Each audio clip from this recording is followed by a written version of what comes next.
జీవితమొక పయనమని గమ్యము తెలియదని తెలిసిన ఈ మనిషి పయనమాగదు. జననం ధర్మమని మరణం కర్మమని తెలిసిన జనన మరణ చక్రమాగదు. మరణం తథ్యమని ఏ జీవికి తప్పదని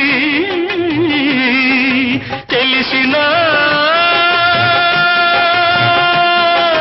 ఈ మనిషి తపనాగదు.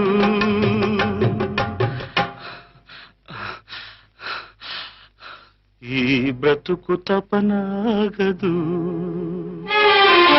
ఆగదు ఏ నిమిషము నీ కోసము, ఆగితే సాగదు ఈ లోకము.